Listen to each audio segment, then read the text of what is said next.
പലപ്പോഴും നമ്മൾ അറിഞ്ഞും അറിയാതെയും അവനൊക്കെ പറയുന്നൊരു കാര്യമുണ്ട്, ദുഷ്ടൻ പന പോലെ തഴയ്ക്കുമെന്നാണ്. അവൻ അങ്ങനല്ല വചനത്തിൽ പറയുന്നത്. അതിൻ്റെ 7-ാമത്തെ വാക്യത്തിൽ ഇങ്ങനെ പറയുന്നു, ദുഷ്ടന്മാർ പുല്ലുപോലെ മുളയ്ക്കുന്നു. അവൻ പുല്ലുപോലെ മുളയ്ക്കുന്നതും അവൻ നീതികേട് പ്രവർത്തിക്കുന്നവരൊക്കെയും തഴയ്ക്കുന്നതും എന്നേക്കും നശിച്ചു പോകേണ്ടവനാകുന്നു. ഹല്ലേലൂയ. അവർക്കും ഒരു തഴപ്പുണ്ട്.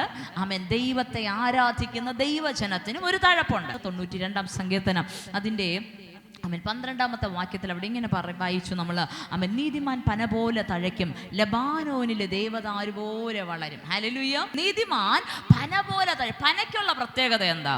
നമ്മൾ ഇന്ന് വെച്ചാൽ അത് നാളെ തഴയ്ക്കത്തില്ല. അല്ലെങ്കിൽ ഒരാഴ്ച കഴിയുമ്പോൾ അല്ലെങ്കിൽ ഒരു മാസം കൊണ്ട് ഒരിക്കലും പന വളർന്ന് മേളിലെത്തത്തില്ല. ഹല്ലേലൂയ. പക്ഷെ പുല്ലാണെങ്കിലോ, ഇന്ന് മഴ പെയ്ത് നാളെ കിളിർത്താൽ 3 ദിവസം കഴിയുമ്പോൾ അത് വേണമെങ്കിൽ നമ്മുടെ അരയ്ക്കൊപ്പം വരെ വളരും. അതിൻ്റെ പ്രത്യേകത അതാ. പക്ഷെ അതിന് വേറൊരു പ്രത്യേകത ഇവിടെ ഉണ്ട്. അതുപോലെ നല്ലൊരു വെയിൽ വന്നാൽ തീർന്നു അതിൻ്റെ കാര്യം. ഹല്ലേലൂയ. പിന്നെ അവിടെ അതിൻ്റെ ശേഷിപ്പേ കാണത്തില്ല. അടുത്ത് മുളയ്ക്കണമെങ്കിൽ അതിനൊരു തഴപ്പ് വരണമെങ്കിൽ അടുത്ത മഴ വരണം. ഹല്ലേലൂയ.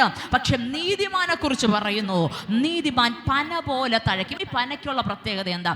ഇത് എടുത്തടിച്ചതുപോലെ വളരുകയില്ല, പതുക്കെ വളരത്തുള്ളൂ. ഹല്ലേലൂയ. പതിയെ വളരത്തുള്ളൂ.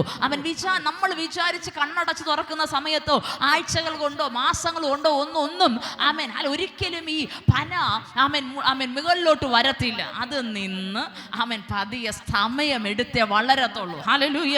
പക്ഷേ ഇതിനൊരു പ്രത്യേകത കൊണ്ട്, ഇത് വളരുന്നത് പതിയാണെങ്കിലും ഇത് വളർന്ന് മുകളിലെത്തുന്നത് ഇച്ചിരി നാളുകൾ എടുത്തിട്ടാണെങ്കിലും, ഹല്ലേലൂയ, ഇതിൻ്റെ ഒരു പ്രത്യേകതയുണ്ട്.